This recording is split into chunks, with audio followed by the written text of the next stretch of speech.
original. From Story Studio Network. Once around the park, James, and don't spare the horses.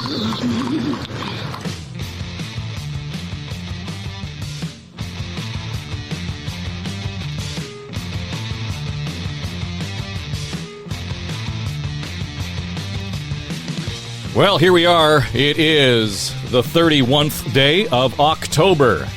Yes. Halloween's all set, and in these parts, it looks like the kids may get a bit rained on, but, so what? Nothing to worry about there. They'll all be out having a ball and looking their scariest best and having fun while at it. So if you're out there tonight, or if you're listening to this after the Halloween, hope it was all good fun for you. All right, here we go. On the Ledge, your Ontario Politics podcast, and a busy week. And it's kind of funny how we all get excited about the fall economic statement because we know pretty well what's in it. But there are some highlights that we really do need to drill down on. So in the house today, we've got Keith Leslie. Of course, he's a veteran Queen's Park commentator. You see and hear him a lot on CHCH television in Hamilton these days. And John Wright is with us. He is the veteran pollster whom we rely on to take the pulse of, what's going on in the room and across the country, and certainly here in Ontario. Former Premier of Ontario, Kathleen Wynne, is with us, as is the former PC leader here in Ontario, Tim Hudak. And I'd just be curious to hear what you guys think in terms of sort of the excitement, the enthusiasm, the hype, the overplay of what is the fall economic statement. John, it's not like we didn't know what was coming, and the finance minister pretty much delivered. He gave us what he said he was going to give us. Yeah, and I don't recall a time when people in the province have wildly cheered or followed an economic statement. I don't think that that's going to begin anytime soon. It'll be interesting to see when that check arrives in people's bank accounts, or however it's going to arrive by check, what the reaction is then. But I think that, the critical part of this from a political point of view is that if the province is going to go to the polls in the spring, then they've got a head start now by putting money in people's pockets and juxtaposing themselves against the other two parties. Well, indeed, and I think one of the first things that came out of the finance minister's mouth yesterday, when asked by the press gallery in the media studio, was about that check. And I won't say they're doubling down on it, but they're literally committed to it, no matter what the criticisms may be, or there's a better use for that money, or it should be means tested. He made the case yesterday, certainly in front of the media and for the rest of the legislature. And the cost of food, the groceries are up 20% over the last 3 years. And while inflation and interest rates are coming down, the cost of groceries, the cost of gas, the cost of housing is still impacting a lot of households and families right across Ontario. So I could wait maybe a couple of years to be able to provide some relief. I think the relief has to happen now, and that's why I'm giving back $200 for every taxpayer in Ontario, plus $200 for every child under 18. That's some 15 million people that will get a $200 check, some $3 billion at a time that they need it most. And so I think this is going to go a long way helping those families struggling with the cost of living. But you're still adding over $6 billion to the deficit. And since the Ford government took power in 2018, the provincial debt is up 36% to $429 billion. So is it really a good idea to not pay down that debt when you can? Because that's quite a burden. As you guys say, it's the highest subnational debt in the world.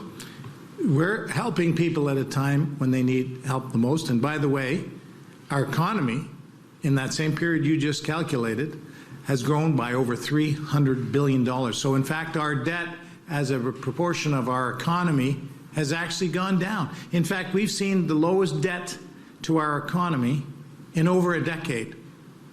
And our borrowing costs have come down. In fact, our borrowing costs are coming down about $1.2 billion this year relative to our 2024 budget forecast. In fact, $4 billion lower than we had predicted just in the 2024 budget. So this is real money that, while people are struggling, when the costs of many things are high, affordability crisis in Ontario and beyond, you hear from many. I've talked to a lot of people right across Ontario, and many are struggling to pay the bills. So this is a time when we can step in and help them. At a time where we also are in a good, strong fiscal position. We got a credit rating upgrade to AA from DBRS. We've had the lowest interest expense in some time. We see, if Ontario were a country, we'd be one of the top 20 countries in the world. And we're one of the few, if not the only one, that has a path to balance, that is getting credit rating upgrades and managing people's money responsibly. And by the way, we're able to do this because our taxpayer revenue has gone up and our deficits and our borrowing has gone down. So if not now, I don't know when. So it's an interesting rhetorical twist there at the end, Kathleen Wynne. If not now, then when? I mean, it assumes that it has to be done. I mean, that's what the assumption is right off the bat. Right. And you say he makes the case. I don't buy it for a number of reasons. The first one being that just because you can borrowing to give people a one-off $200 check it's just not, it doesn't make any sense. It particularly doesn't make sense, Dave, when, as you said, there is no means test. So to say that the billionaires in this province, the millionaires in this province, need $200 in January, it's ludicrous. It just doesn't make any sense at all. And if things are so rosy, and if they are rosy into the future, then institute a tax cut. If that's really what they're seeing in the forecast, then fine, institute a tax cut. But $200 to everybody. There are so many people in the province who don't need it, and there's so many who do. And I don't begrudge the people who do need that money, but to give it to everybody makes absolutely no sense. So I think that this as a kind of flagship policy in the fall economic statement it's pure politicking. It's a pre-election ploy. I mean, there are other things in the fall economic statement that I really like. I don't know if you want to go into them now, but I really like the increase in IVF. The fact that more families will have access to in that program in 2015, and I think it's a really good thing that it's being expanded at a time that they can. So, but the $3 billion hit to the Treasury, unmeans tested, it makes no sense. We asked this question a little while ago, maybe a couple of episodes ago, Tim, and that was, where are the fiscal conservatives in the Conservative Party in Ontario? And that kind of gets at it, but I think I'm hearing the same sort of thing. It's not that we don't think that people would make good use of the money. This is not even a Band-Aid situation. This is really short-term, flash in the pan, the $200. Yeah, family of four would get $1,000, and in February that might be kind of handy. But a longer-term play, to me, politically, I think even plays out better, doesn't it? Never mind the economics of it. Well, for our Halloween podcast here, Dave, I decided to come as the, somewhat frightening and increasingly rare fiscal conservative in the province of Ontario. That's the costume I've got on here today. Yeah, I mean, we talked about this last week. I would love to see more effort to pay down debt. We borrowed significantly during COVID for good reasons, to keep our heads above water.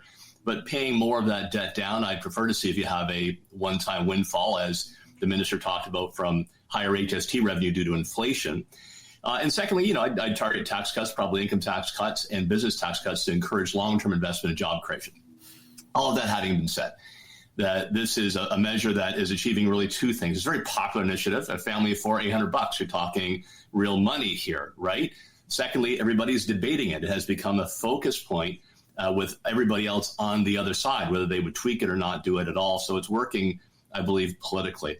I'd be happy to come back too. I agree with Premier Wynne on the IVF funding. Happy to see that, and I can talk about that a little bit. I will note too, there's something that did get underplayed. We're falling very far behind on housing targets, and that's going to require a lot of attention in the time ahead. After all of that, we're not going to be in a situation where the housing targets aren't going to be where they need to be in the next 3 years. Yeah, I mean, I'll be quick on this, and I want to hear the colleagues on the economic statement, but look, interest rates went up, and that caused the math to turn upside down. So a lot of projects didn't proceed. But here's what I'm very worried about. Well, there are a number of initiatives that were put in previous housing bills to speed up the approval process, to reduce development charges, to hold municipalities' feet to the fire, and also have some carrots as well. I worry the government's eased off the pedal a little bit on this and given a little too much leeway to municipalities to ignore the tools that are on the shelf. Now, as interest rates are coming down, I hope in 2025, we'll see the government really redouble its efforts. And if municipalities don't build the homes we need, to force them to do so. Keith? I don't think there's any chance in hell they're going to meet their housing targets or that it's even remotely possible. I mean, it's just they're falling so far behind, and these updated figures just from the spring budget are showing how much further behind they're falling. So it might be a few years yet before we get the interest rates and the buyers and everything in the right position where they can actually start really building tens of thousands of homes. They need, I think, 150,000 a year. They're nowhere near that. So politically, for such a key keystone part of their whole platform, it had very little mention at all in the fall economic statement. Back to the original about the $200 checks, and as Tim points out, it's the thing we're talking about, and it's because it is a flashy thing. It does seem fiscally or economically reckless not to means tested. I mean, to be sending the likes of Drake and Kevin O'Leary checks for $200, it's just ludicrous. When you could, as you say, the assumption is that these checks have to be given out. Well, then give $400 to people who really need it, for whom it would make a huge difference, as opposed to $200 to everyone who is not going to make a great deal of difference for a great many people. So that's just, literally just proving that this is a pre-election mini budget, that they're teeing this up. The checks are going to come in January and February in time for the likely spring budget in March.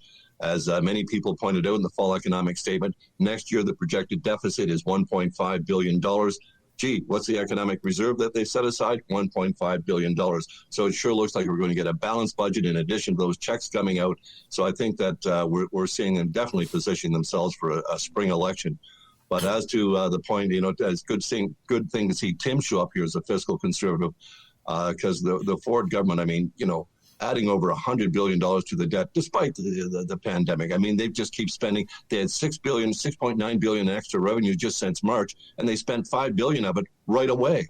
I mean, they're just not fiscally responsible. They should be paying down a lot more. But as I say, I think they're clearly set up for a balanced budget next spring, and that will be their campaign platform. Yeah, but even if we balance the budget, John, just the cost of the debt. I heard yesterday it's like the third or fourth highest cost in the budget, and we're really not getting much for that money. Well, you're right. It is a huge amount. And even though you can say that it's one of the best credit ratings and it's got, compared to other countries in the world, we would be at the top. It still is an enormous amount eating away at what could be used. And secondly, it's the same in every government across the country, particularly the federal government. I think when you look at the giveaway in this, notwithstanding the potential for it to be means tested and take away an argument that it's just going out to everybody, there are priorities, however, in this province. I mean, it may have been prudent to take $1 billion of that and put it into long-term care. It might have been prudent to take $500 million and, pledge it to emergency wards or for attracting, new doctors to the province to fit into the Jane Philpott framework. I mean, what's coming out of this economic statement is it's good news, but it's only about handing out cash as opposed to paying down something or prioritizing where it should go. I think, in a way, that hands the opposition going into this particular election, even though the premier and the party is well ahead in the polls, it does give them a reflective point for when they go to the people and say, look, these guys are willing to give money out to billionaires, just as you pointed out, as opposed to, paying for more access to doctors into emergency wards, but even things like long-term care homes, which we desperately need in this province and certainly are not being funded in any other way. Well, one of the things that kind of hit the headline then, Kathleen, is that, we're talking about we're going to extend this, tax cut on the gas prices and so on, and 5.7 cents a liter sounds like a lot, and it is. I was in a cab last night and coming home in the evening, and the price at the pump was about $1.37, $1.38, something like that. In the morning, it had been $1.44. And so it tweaked. I'm thinking, okay, that can't have been that quick turnaround in terms of we cut the taxes just based on the fall economic statement. But I mentioned it to the cab driver. And you know what? He just talked about the price of oil in the Middle East and what was going on over there and the geopolitical bullshit that goes on and how that affects the price of gas. It was not top of mind that, oh, look at that. Doug Ford just gave me back 6 cents a liter. But I think what he's doing is he's just extending a cut that's been in place, Dave. Sure. So nobody's going to feel it. And to your point, there are all sorts of other factors that come into it. Every time, and this government has done this a bunch of times on fees and on taxes like the gas tax, that's a hit to the Treasury, right? And so even though the gas tax cut is kind of illusory because it goes up and down because of these geopolitical factors, it's a selling point. It's like the $200. The $200 for so many people in the province. I love what Keith said, that, double it for families who really need it and leave the rest, use the rest of that or cut it in half and only give it to people who need it, and use that money for things that are really, really in desperate need. I mean, John's identified some of them. We're going to talk about homelessness later in the podcast. There are so many issues that need to be addressed, and cutting the gas tax or extending this gas tax cut does not help the Treasury deal with infrastructure building, because that's what that money is for. Well, let's get to the homelessness, and we already talked about missing the housing targets, Tim, and kind of dovetailed with that. We heard numbers from the food banks across the country this week and how high they are, and I mean, literally, if you talk to Neil Hetherington at Daily Bread, he will tell you that we are still not at the peak in terms of use of the food banks just because of the pandemic. So we're still on this real increased severe trajectory in terms of the demands on food bank. All of this is tied back into housing, the homelessness, the encampments, and boy, again, great that I've got the $200 in my pocket that's cheaper at the pumps, whatever it might be. But there's a real cost to that poverty that was not addressed yesterday. Let me connect the two a little bit too. And the last comment I want to make about, you had the clip of Minister Bethlenfalvy there. He is somebody who enjoys watching the players on the ice, and Kathleen and I know them, and John and Keith covered. He's been a really steady, strong performer. Comes across as highly competent, but pretty relaxed. And, in 4 years in that portfolio, he's playing error-free ball. I can't remember a single thing that he had to backtrack on or explain or walk back. So hats off to him. And the thing that came across well in his argument why he's doing the $200, why he's doing it when he will in January, around the cost of living crisis. And the challenge is the opposition will say, well, we could spend it better, but they've not really nailed down what they would spend it on. And I bet you, Dave, if you polled your audience, a lot of them would nod with what the finance minister said on his motive behind that $200. I'll be quick and happy to come back. So I know my colleagues have a lot of observations on the homelessness issue. I've never seen, it's breathtaking in scope, right? It's not a big city issue. It's a small city issue, larger town issue of encampments. Number one, I don't think that somebody has a right to encamp in a public park. I think they are dens that cause behavior that are more harmful to those that are in it, and destabilize people who are already on the edge. I think law enforcement should have the ability to clear those camps. I do not think it is right for a judge to wade in and say when they can or when they cannot. That should be up to the politicians to do so. Do we need to create more housing? Absolutely. There are tremendous obstacles, whether that's NIMBY Force is number one, stopping new affordable housing. Development charges are very high. The approval process is too long. But I don't know if it's equal, right? If you build the housing, does that mean the encampments are gone away? I think you need to have an approach that builds more homes, more opportunities, will actually allow law enforcement. And I think, Dave, we're heading to a point now where we need to move on mandatory treatment. There are some people so far gone, this notion of voluntary treatment, I think, is now passé. Well, we're getting that from the mayors in some cases, right, Keith? I mean, what is it else we can do? And it's easy to say, the city should move in and do these things. But quite frankly, the problem, it was like the refugees here in Toronto who were living on the streets, and it was a federal problem, not the city's problem, but the city had to go and, find them housing. The city bore the burden of this. So this whole idea of mandatory treatment or, involuntary treatment, whatever you want to call it, is a real issue, as hard as it might sound, but that's where the municipalities are sitting right now. Well, of course they are. They're at that position. And the big city mayors put together their coalition, and they asked the province, please give us one minister that can be responsible for homelessness, because it stretches across so many ministries. It involves, 3/4 of the government. They want one point person. The government didn't do that. They also want the government to give them the power to, as Tim said, to have the politicians make the decision about where the encampments are, not anyone else. So Premier Ford has come back, interestingly here. He said to the municipalities, give me a show of united force that you want me to use the notwithstanding clause so that we can go in and evict these people out of these encampments and force some into mandatory treatment. So it's become a real political football here, and that's not helping. That's not adding to the, some increased funding and some more resources is what's needed right now to help the police and the social workers and the municipalities who are doing front line with these encampments. And what we've got is the Premier saying, well, give me a show of force so I can use the notwithstanding clause. If you want to use it, if you're threatening to use it, get together, get a plan together to deal with the homelessness issue, put some funding, some serious resources behind it, and perhaps legislation using the notwithstanding clause to force those that actually need treatment. We're talking about reinstitutionalizing some people. And I think given the state of homeless encampments now, I think that's a debate that needs to be had.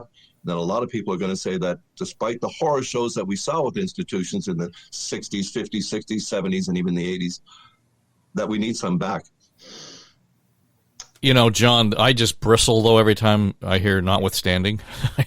I can't imagine that that's the answer here. There has to be a more comprehensive, thoughtful answer. I mean, to Tim's point, it's not just about building housing. It's not just about affordable housing. It's the kind of housing. It's the services that go with it. It's all of those things that we don't want to, sort of lace together. To use the notwithstanding clause, that I don't imagine that's going to go a long way to solving the problem in the long term. No, it's not at all. In fact, all it's going to do is produce a whack-a-mole, right? Like you just evict people from one place, where do they go?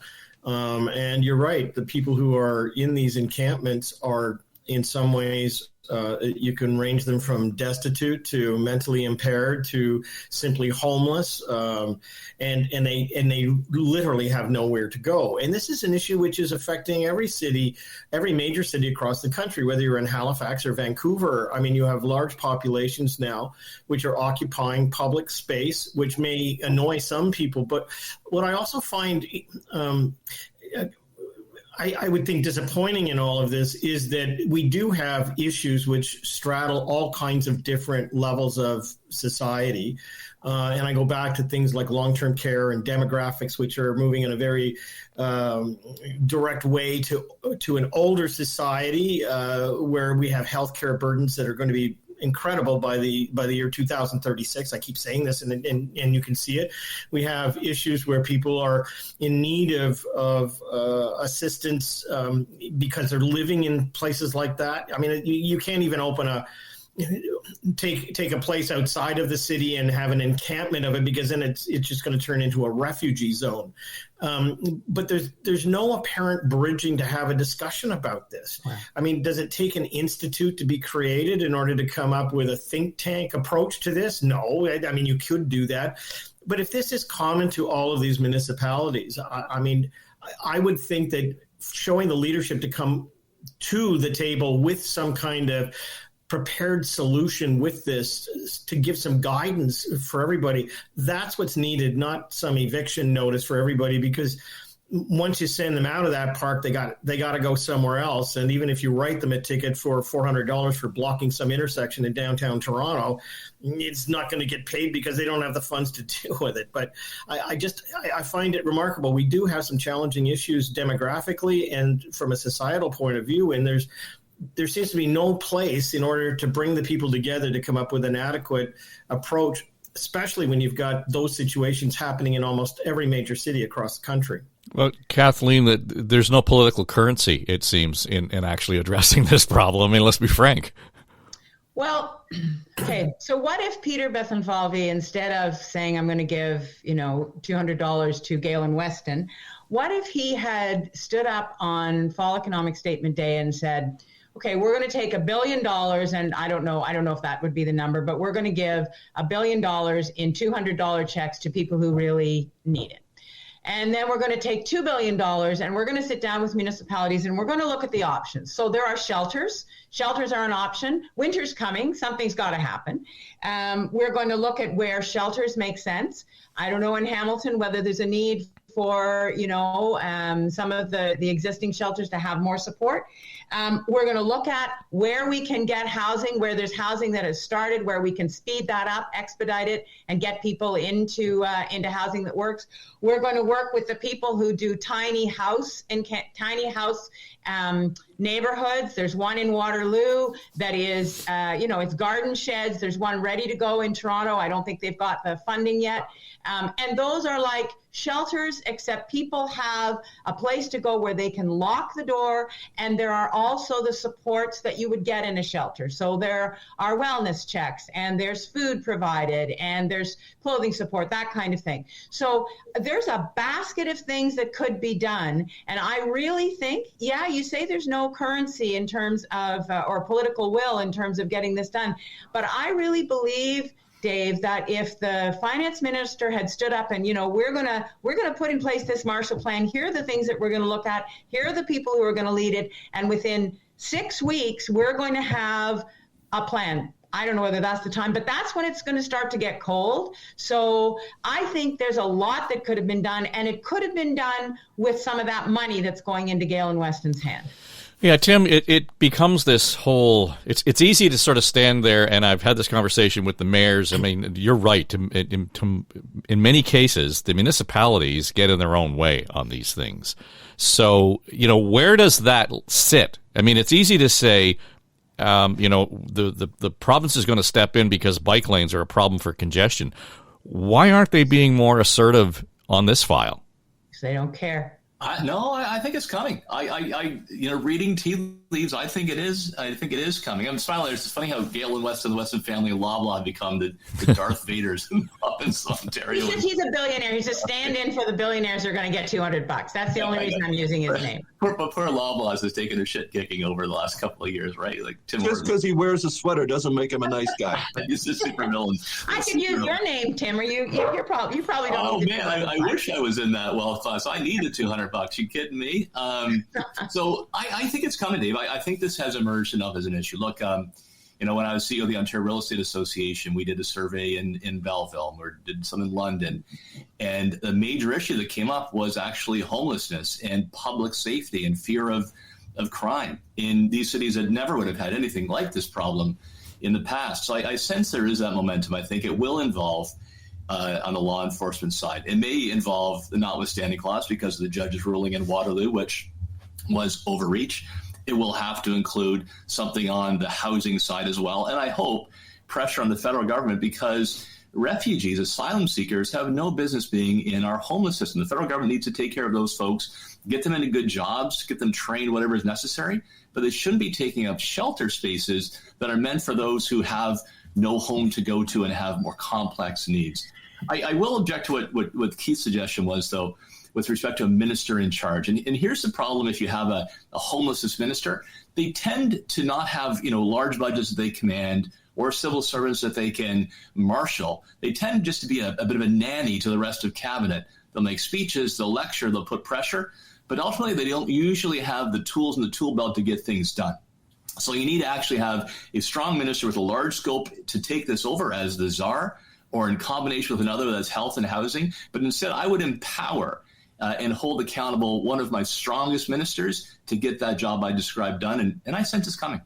But you know what it would do? Can I just ask a question? Yeah. Tim, why? I mean, you are a sensible, smart, experienced person. Why do you let the provincial government off the hook on this? Why do you, and I heard you trying to answer Adam Vaughan the other day on the radio when, you talk about law enforcement and you talk about it's coming, But where are those people going to go? Why do you let the provincial government off the hook when they clearly have money to do things? Why do you let them off the hook in terms of things they actually could do to house people?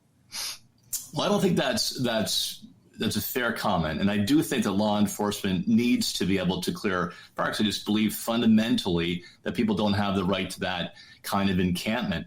I'm sure there are provincial funds. I'm confident they exist to help with supportive housing. And that may be compelled if they do this as a strategy to, increase those amounts, make them more accessible. I do think the fundamental issue is nobody wants one in the neighborhood. It's more so NIMBYism and a cowardice at the local level to decide where these types of shelters are going. This is not simply a Canadian problem, certainly not simply an Ontario problem. It's a North American problem. Other American cities have handled this by having temporary housing that exists. You mentioned small homes on municipal parking lots, areas that are outside of busy neighborhoods. So I do sense that this is actually going to be a winner for the provincial government because it is rising up as a concern in mid and large size cities. I believe it will be comprehensive, and to get it actually done, you need to have a strong minister with a significant amount of tools at their disposal to be the lead and put pressure to get it done. But you know what, Tim, that if the premier actually created another cabinet position, he'd have the opportunity to make life more affordable for another one of his MPPs, just because they. Oh dear. I couldn't resist. I'm sorry. We'll also get $200. That's right. You know what I found was interesting, and Keith, you flagged this, was the whole the revenue issue with LCBO, and that. We were talking about, will we find out what the real cost of the alcohol licensing was? But it seems though the revenues were down, and the government is blaming the strike in the summer. Oh yeah, those evil unions. Although the finance minister, he's very smooth, by the way, was very careful not to blame the union. We struck a deal; the costs are on everyone's side. But basically, the government's saying, yeah, that's cost at least $100 million in revenue. And then they point that in 27, 28, or 26, 27, that the LCBO's projected revenues are going to be actually $800 million higher than they were projected in the March budget, skipping over the fact that for the next 2 years, they're going to be about $500 million plus, $500 million plus below forecast because of the government's changes to the system. We also learned that, remember the government had said we knew they were paying $250 million to break the beer store contract a year early to put the beer and wine and mixed drinks in the corner stores. Well, we found out in the fall economic statement, there's another $179 million, almost $200 million going to refund LCBO fees to the brewers and other associations. Then we found that you add in these lost revenues. All of a sudden, with these lost, we are up to $1 billion to put booze into corner stores and in service stations. So that's a hell of a priority for a government to be laying out that kind of money for. But at least we're now getting what the actual costs are. The LCBO for the next 2 years, some serious losses, and they won't be attributed to the strike. They'll be attributed solely to the government's changes and modernization, if you will, of the liquor retailing plan in Ontario. Well, John, the LCBO may get all that business back based on some of the noise you're hearing from retailers who are saying, listen, this is great, except, we didn't plan on the recycling, the bottle return part of all of this. I remember when I was a kid, you used to bring your Coke bottles back, and they were equipped to do that. They are not now, and now they're responsible for it. If you sell the beer, you sell the wine, you got to take the bottles back. And there are some who are saying it's just not worth it for us. They're talking about giving that license back. Yeah, and with full disclosure, and it is in the public domain, I did all of the research for the Convenience Store Association of Canada on this issue in every province across the country. As I said, it's in the public domain. But I think what you've touched on here is something that's really, really important, and that is there's a poison pill in all of this. If the beer store has given up some market share because it's going to go to convenience stores, which even in my own neighborhood have invested a fair bit with an enclosed service and a packing area that's outside of the main core of the store.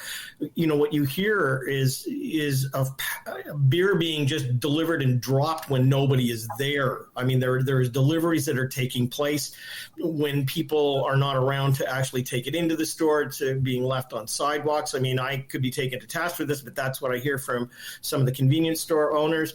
Secondly, the poison pill is, in fact, the requirements that will come where they've got to clean out all the bottles. They've got to stack it in a particular way. They have to make sure there's no cigarette butts or anything. It's, and what's being imposed on them, in fact, is the same standards that would have been at a big place like the beer store, where you take back and they take care of all of that stuff. So there's a hidden cost, a hidden tax in all of this to the convenience store owners.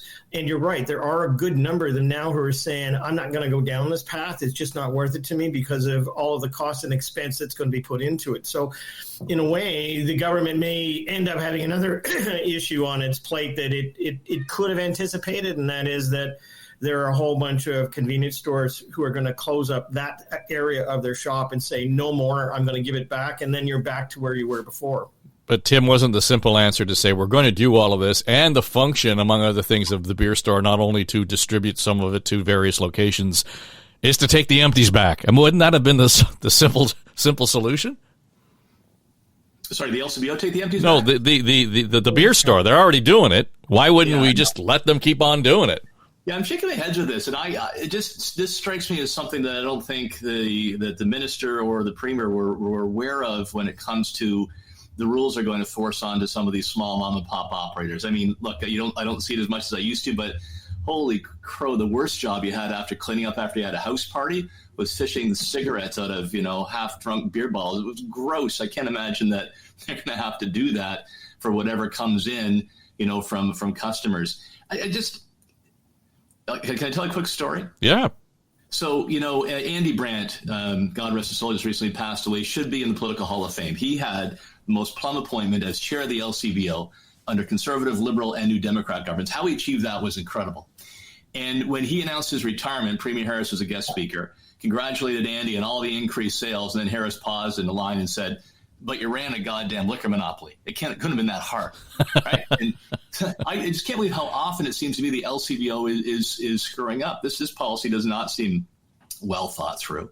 They had the whole bags debacle. They're going to put money into vestibules that we had all stand in before we go into the store. It was usually seen as pretty, not an easy run, but money would just come in the door, and it just seems like they've had screw up after screw up. Maybe it's ministerial. I just think they've got a confidence problem.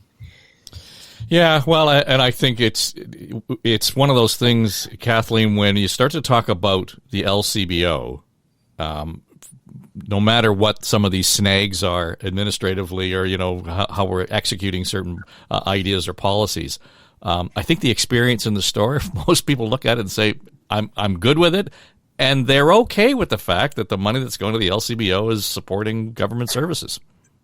For sure. And I mean, people like the LCBO. I think, to Tim's point about screw up after screw up, this is all happening months earlier than it was supposed to, right? There was a plan to move this, as I understand it, the government was going to do this when the agreement with the beer store was expired and so on, and they rushed it again because it's a pre-election move. This stuff is complicated. It was our government that put wine and beer into grocery stores around the province. That was a hard negotiated. It was a difficult agreement to negotiate. We worked on getting the licenses in particular grocery stores, and I mean, there was a whole raft of things that we had to deal with. And again, with working with the beer store and as the recycler. I think what's happened here is the time was not taken. As Tim said, this seems like it's not well thought through. I think that's exactly right. I think it's exactly the case that the government rushed on this. The premier, there may be things the premier wasn't aware of that he should have been aware of, and he would have been aware of if they had gone through due process and had thought it through. And I don't understand at all why the beer store can't just continue to be the recycler. They've got the expertise. It makes sense.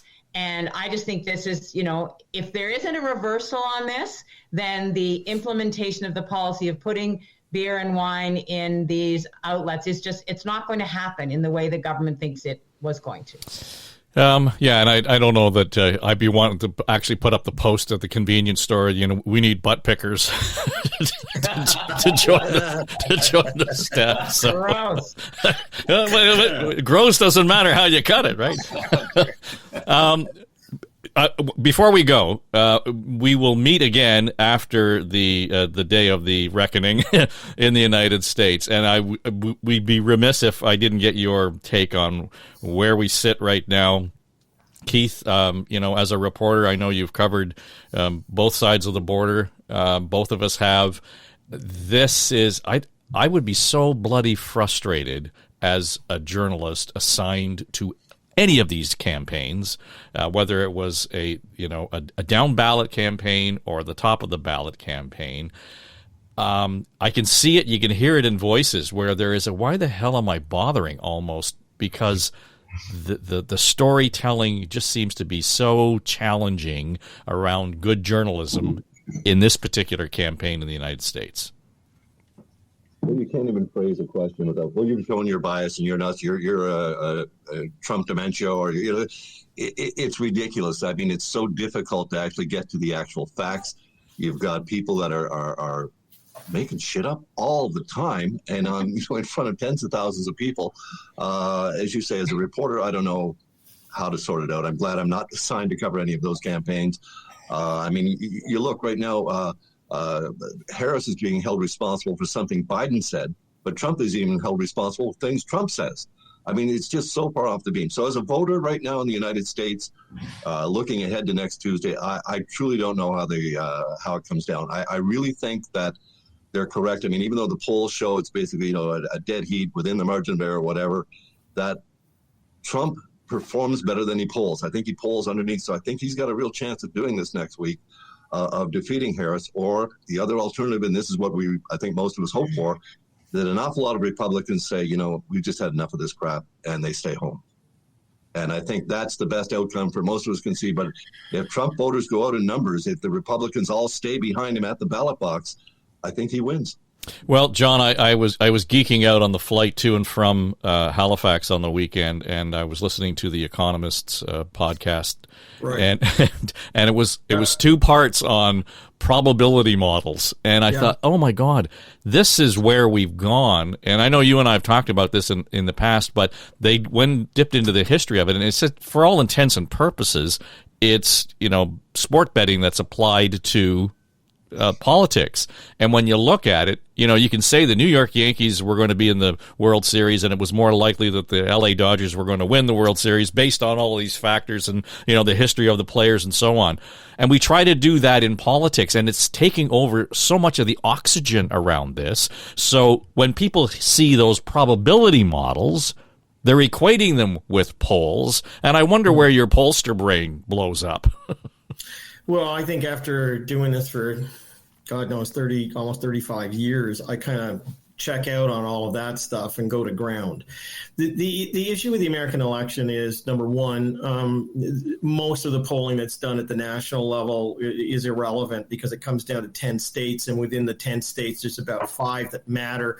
And within the 5 that matter, the swing is probably about 1% to 2%. I mean, we're talking about Pennsylvania, that if the Puerto Rican group of 475,000 in that state decide to move to a majority over to the Democrats, well, then it's going to swing a state. I mean, honestly, it gets down to a very small amount. We don't know, whether Trump supporters are underrepresented in the polls, and therefore you get the surge at the last minute versus women and Swifties on the other side who are also saying one thing to pollsters and their husbands and may vote in another way. It's a complete mugs game. What I will say is this.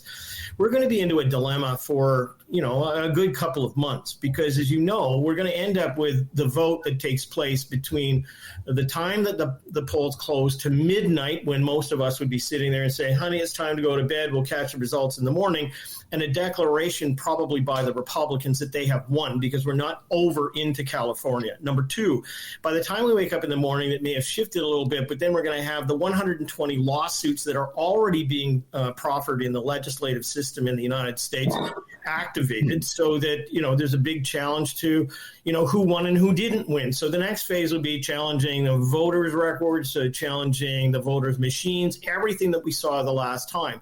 The next phase will be the reckoning in the courts to decide whether it goes to the Supreme Court or not. And then the last reckoning will be in the final 2 weeks as we lead up to January 6th yet again, or 5th or whatever day it is, to the ascension of power and who's going to actually take it. I listen to a number of pollsters that I really respect in the United States, Cliff Young from Ipsos probably being the most.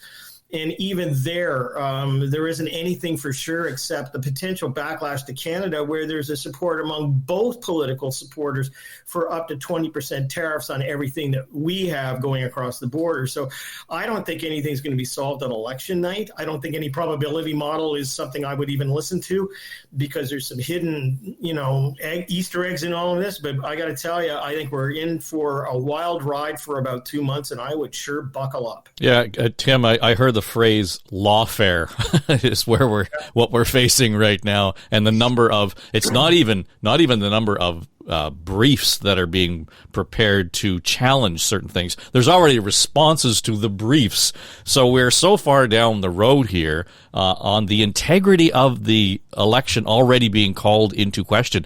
I don't know how you get that back. I guess you'll see what the margin ends up being, right? That's all very fair, and maybe we'll be 2 or 3 podcasts, and this will still be our last topic on each of those with an undecided.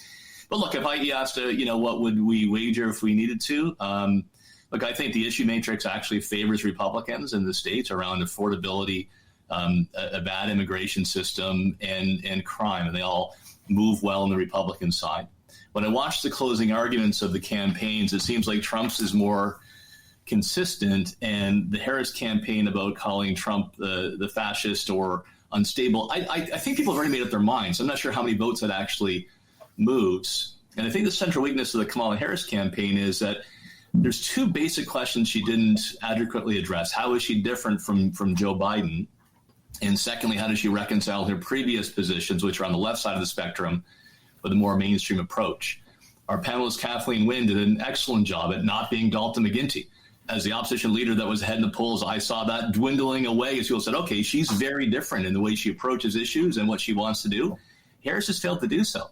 So my prediction is a narrow landslide. I think it's a narrow polling result on total vote, but I think the electoral votes fall to Trump and he wins by a significant number. The difference for you, Kathleen, is you weren't running for premier while Dalton McGuinty was still sitting in the premier's chair. So right. That's slightly different. But to Tim's point, that is an important part of it.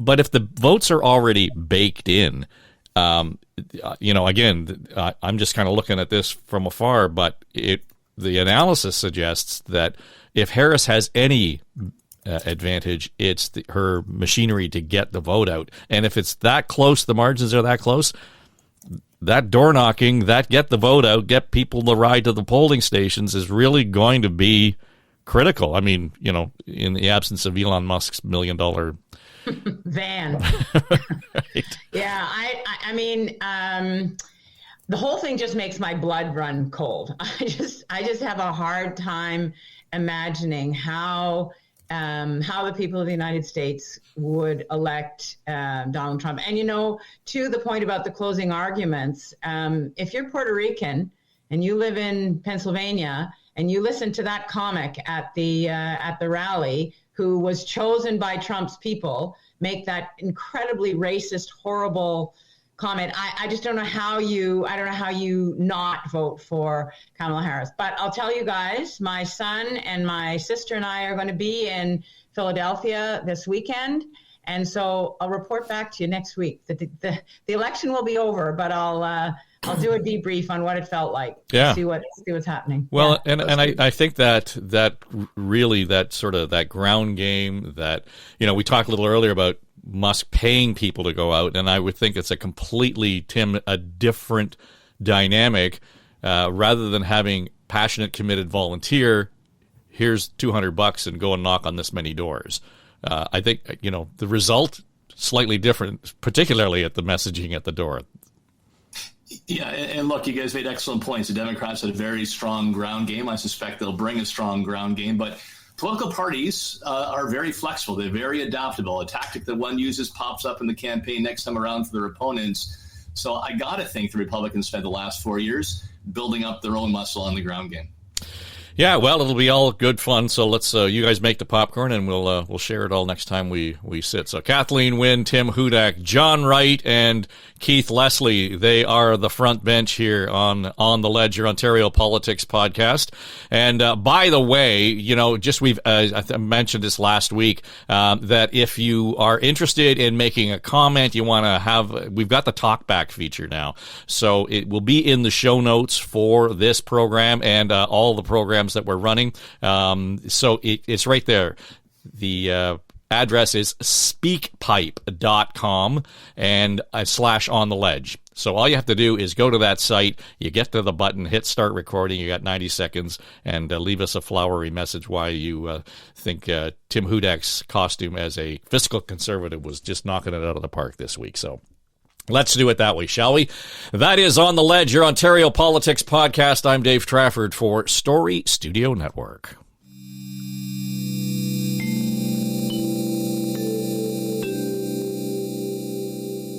This is SSN. Story Studio Network.